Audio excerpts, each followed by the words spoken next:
Okay, ito pong massage bed ay gagamitin sa Everglow Aesthetics. Yan, sa Kumuning po, Timog. Gandang araw. Thank you, Lord. May panibago ulit tayong gawa. Ito po massage bed. 4 na piraso po.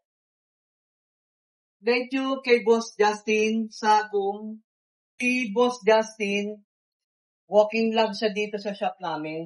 At nagtiwala ako agad na nagpagawa sa amin ng massage bed.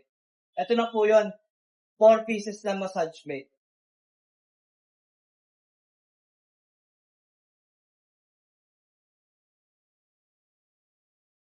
Okay.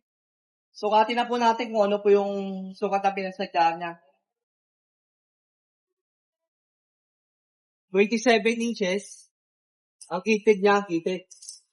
Ang haba naman,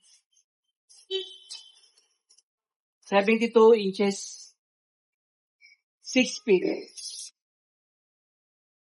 Ang choice ni Boss Justin, leather touch para maganda yung leather natin.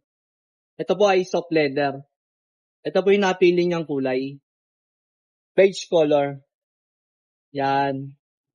Para aesthetic daw. Okay. Yeah.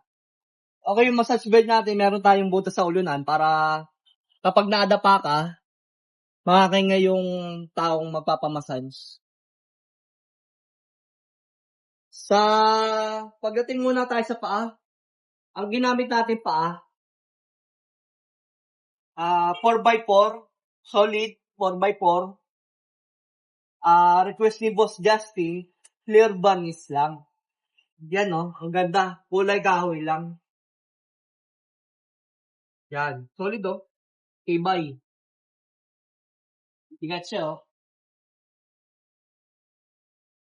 Okay, ang ginamit pa rin natin foam dito is 4 inches foam.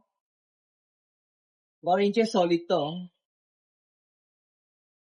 Maganda yung pagkakatahi nito. Pulido.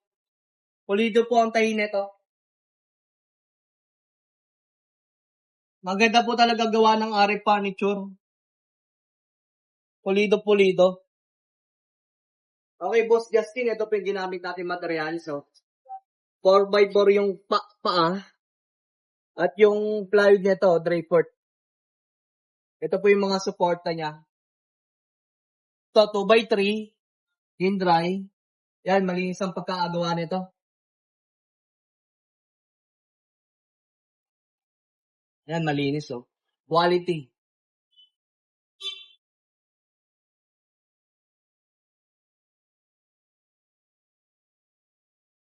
Okay.